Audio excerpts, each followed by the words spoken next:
Who are you? The innkeeper's daughter. I happened to overhear you all talking about going to Palamedes and... Did you report us to the Abbey? Report? But you already have an exorcist with you. If you have any business, talk with her then.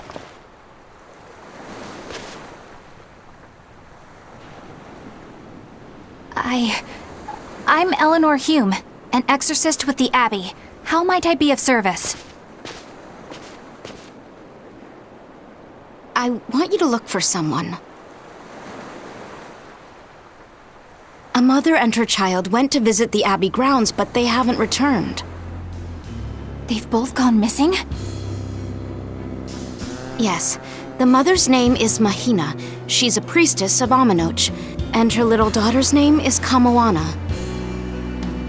Hold on. If she's a priestess of Amanoch... Right. Ever since the Abbey booted her out from the temple, she's been regularly going back to make her objections heard. But one day, she never returned home. And now her daughter has disappeared too. I can only assume that she went to go look for her mother.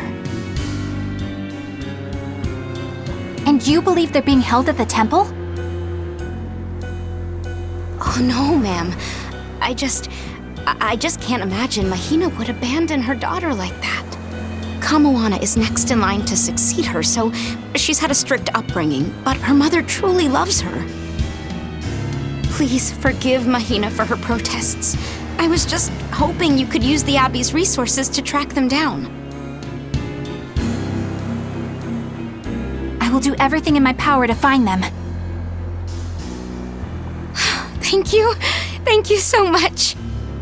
Like Kamoana, I grew up with only my mother as family. I can't help but worry for them. Of course. Let's be off, Miss Exorcist.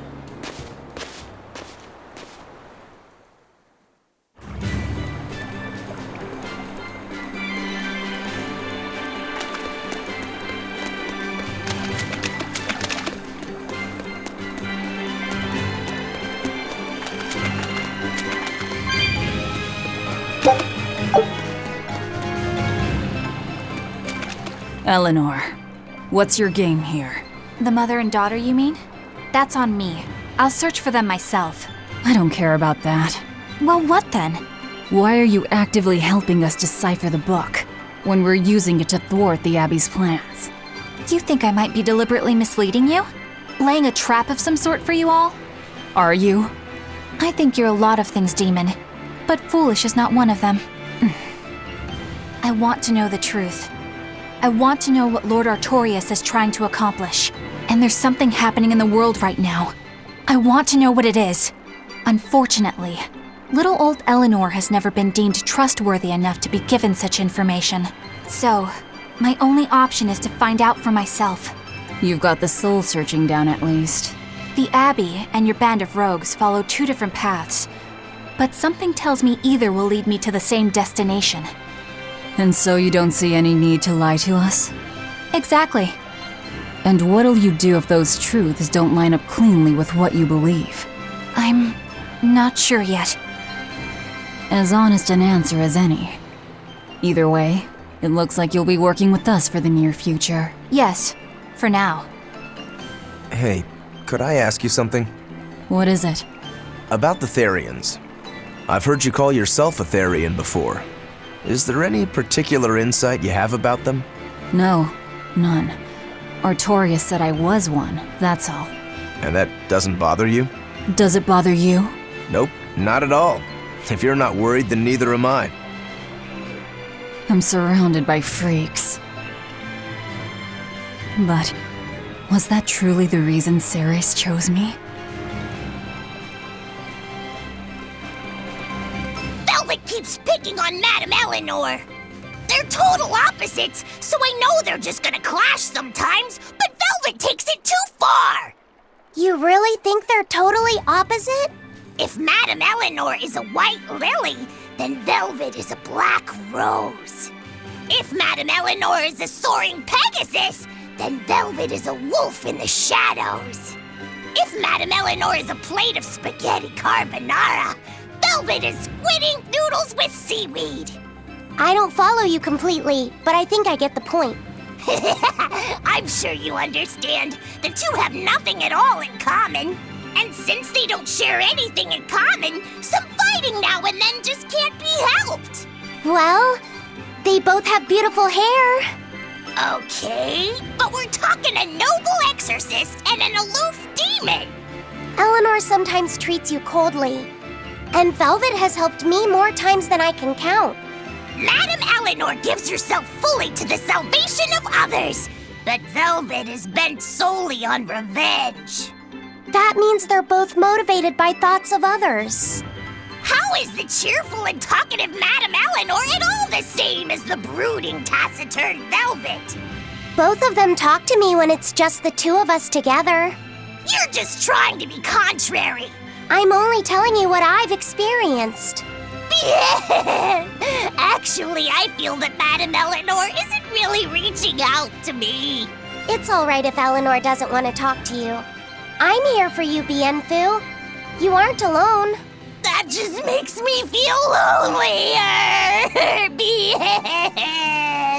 You two are opposites yourselves. Huh?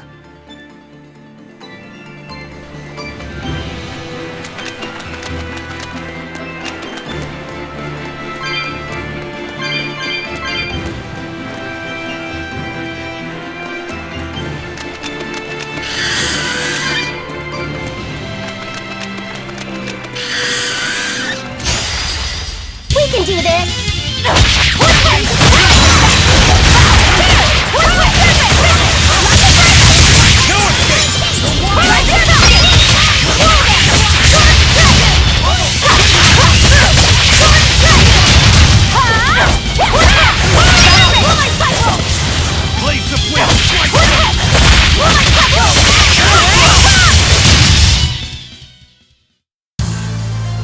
I wish I had power like that.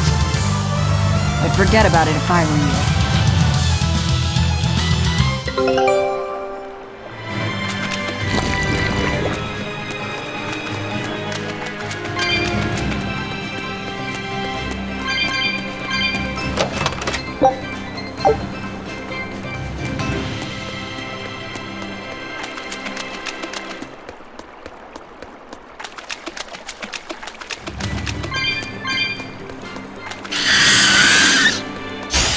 We can do this.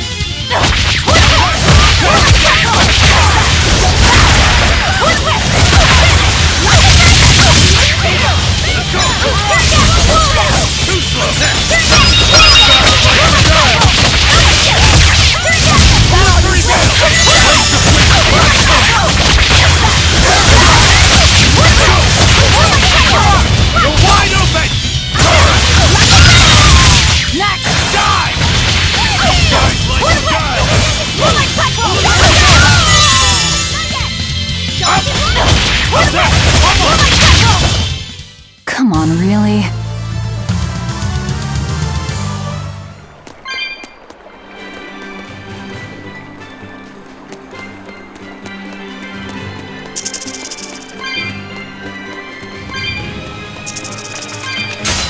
Looks like you want to die.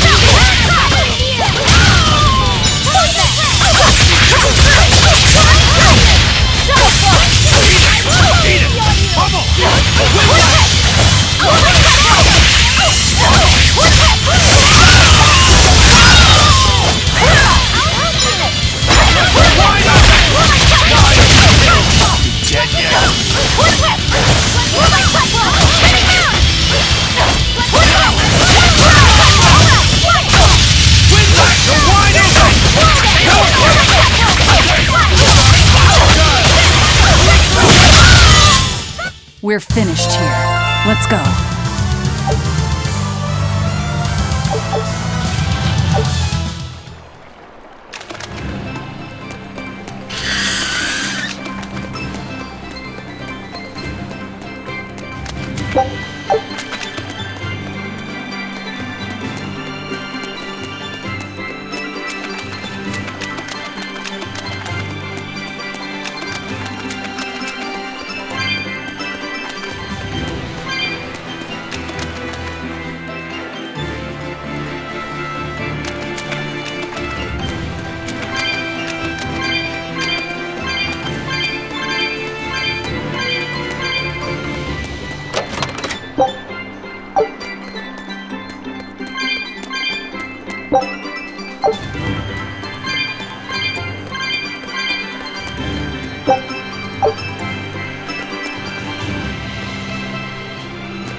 Take a look at this.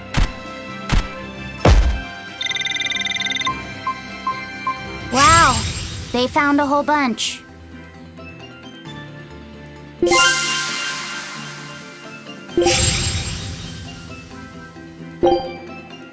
Show them how Ifreed's crew can sail.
I don't think we have a chance!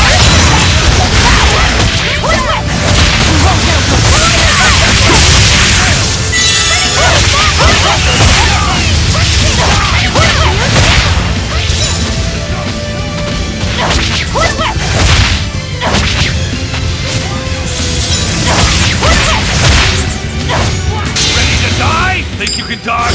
Just try! Perfect mayhem!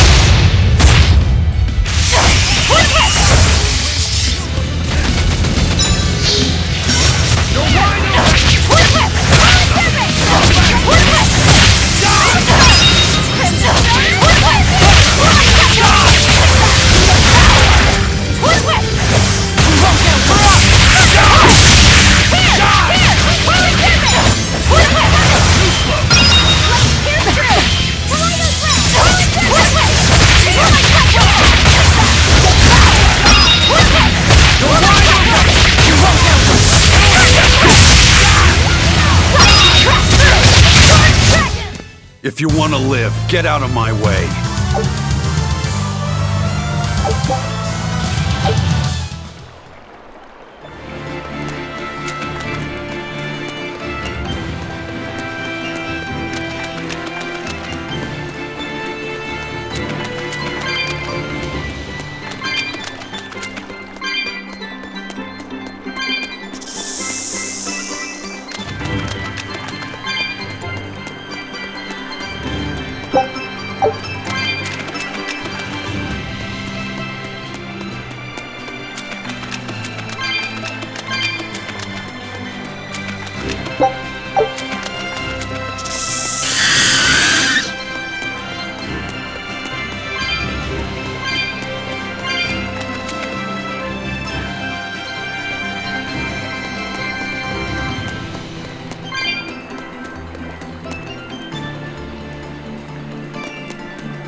It's an angel's blessing as long as we win.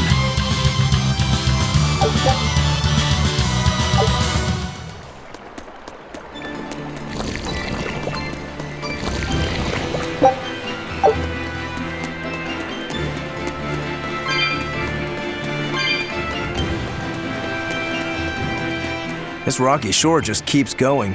Just don't step on any sea slugs, okay? Why not? What's the big deal? It's just that it isn't pretty. Their insides squish everywhere. Yikes. That sounds pretty traumatizing. Then again, if you pickle their innards, it makes for a great snack. You eat them? Oh, don't be a baby. You've had worse. Forget the sea slugs. Try not to step on the coral. Good point. Coral is alive and needs our protection. Or maybe it's because some of it can be sold for jewelry. I didn't mean either of those reasons. Although MANANN appears similar to Maclear Beach, it was formed by a completely different process. Now that you mention it, this area is covered by rocks. Maclear is just your average seashore. But MANANN here was made by the slow corrosion of seaside caves. They were worn away by the waves? That too. But mainly, it was the handiwork of a rock-eating species of coral known as ravening table coral. Stay in contact long enough, and they'll melt your flesh right off. Ah, so that's why it tingles every time I touch the coral. Why didn't you warn us earlier?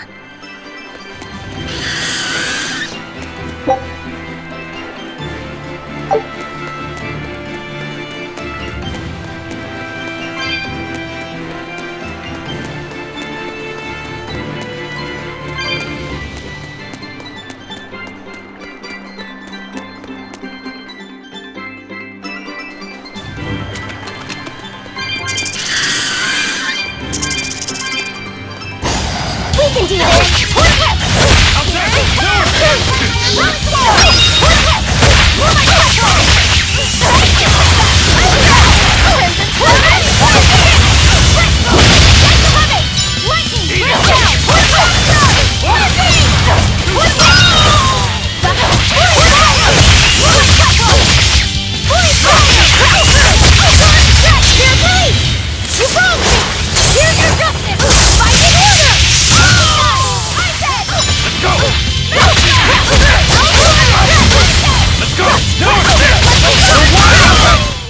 Hey, is everyone all right?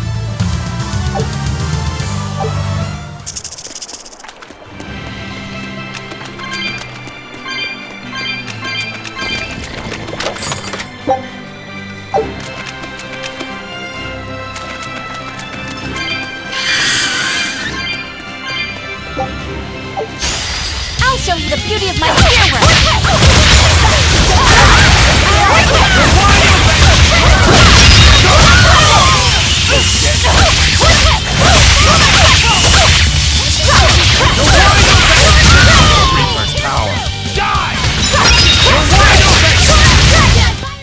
That wasn't worth the effort.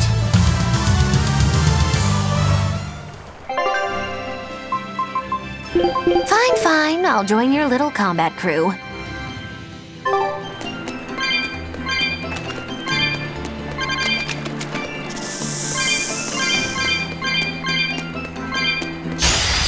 I'll finish this now.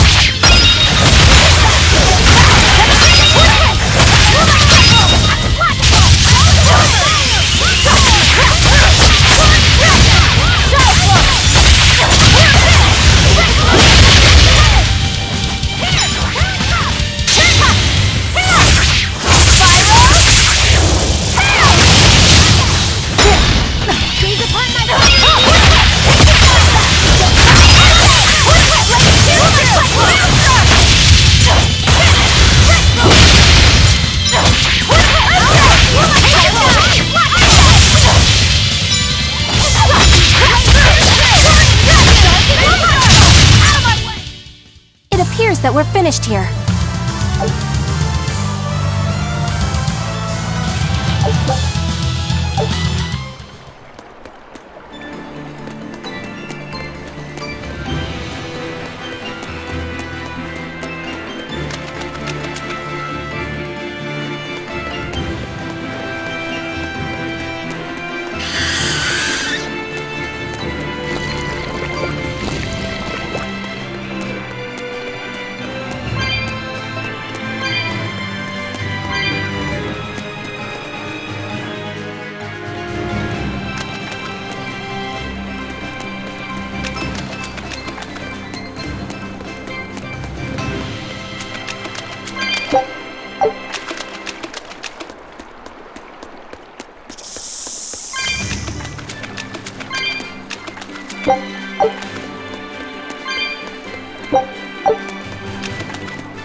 taking care of that rhino stag roast like a good boy?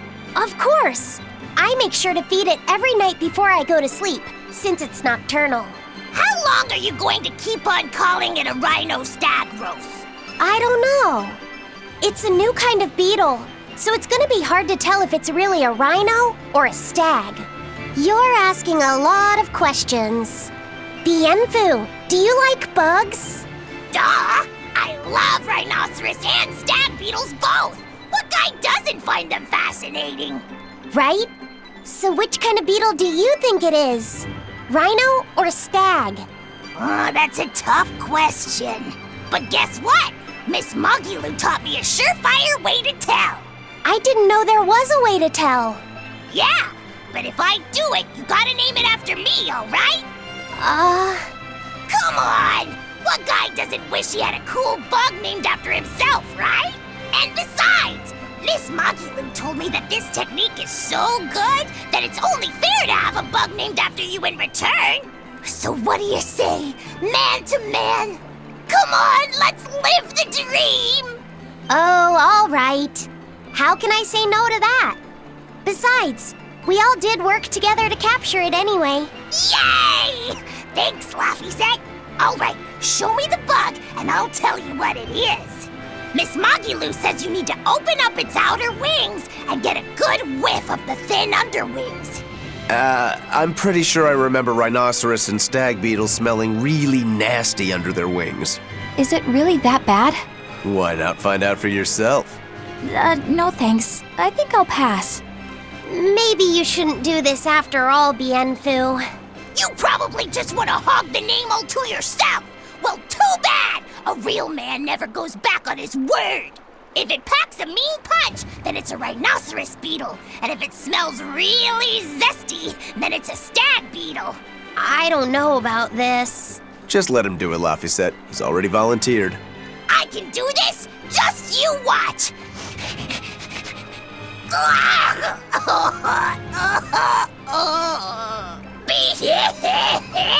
This smell is the most bad thing that ever bad in it!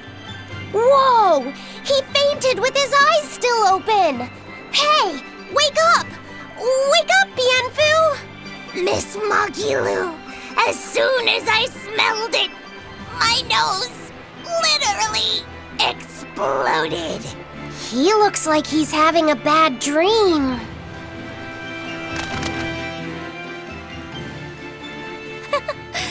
I spy with my little eyes a kiddo who's spying at my bewitching waist. Oh, sorry. I just couldn't help it. What are those books anyway?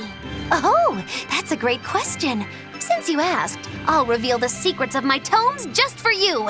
On the right, I've got my household ledger in the back and my magic encyclopedia in the front. That one I mostly use for oil blotting paper. What's oil blotting paper? It's a girl thing.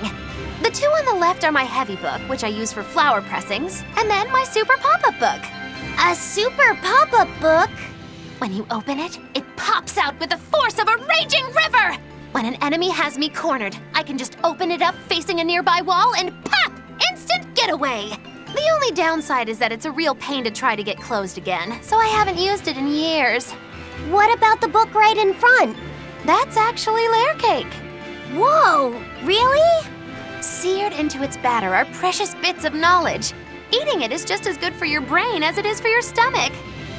Wow! I had no idea that was possible. He's taking this so seriously, I almost feel bad.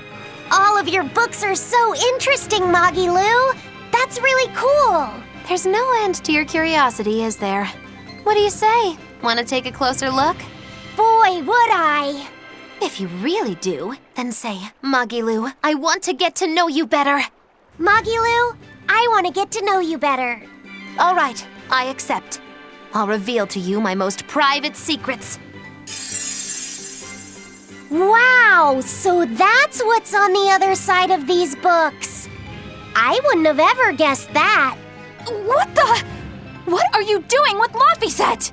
He said he wanted to see, so I'm showing him. You have no right to stand in the way of his desires. It's my job to protect him as his vessel, especially from someone so wicked as yourself. Also, what you're doing runs contrary to public decency. Witches aren't supposed to be decent. These bindings with the locks on them. This style used to be really popular during the Meliodas dynasty. Now that I know you're such a bad influence for him, I'll be keeping a closer eye on you. If you can't learn to take it easy, nobody's ever gonna want to marry you, you know. Like you're a shining example of marriage material yourself. Hey, Magilu, could you turn them over one more time? I want to see how the book's attached to your belt. Yeah, sure. Hey, Magilu, I was wondering about that book you have on your waist. The one you called your heavy book, for flower pressings. Your curiosity truly knows no bounds, does it, kiddo? Okay, nobody else knows this, but since you're so interested, I'd hate to leave you hanging. My heavy book, the one I use for flower pressings, is none other than a collection of Bienfu's poetry. Bienfu likes to write poems? Yep, you'd never guess it, but he's actually just about the best Moloch poet around. Some people even call him the Great Norman Poet. Here, I'll read you my favorite one. If there is something unimportant happening to the east, I'm made to go there and back. If there is something unimportant happening to the west, I'm made to go there and back. I can never rest nor be at peace. Every day my life is a living hell. That's heavy stuff. Isn't it? That's what makes it so good for pressing flowers. It's so wonderfully, oppressively heavy. Magilu, your face has gone all sinister looking.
How about it, Laphicet? Picking up on anything? Yeah, in the direction of the temple. The feeling's getting stronger now.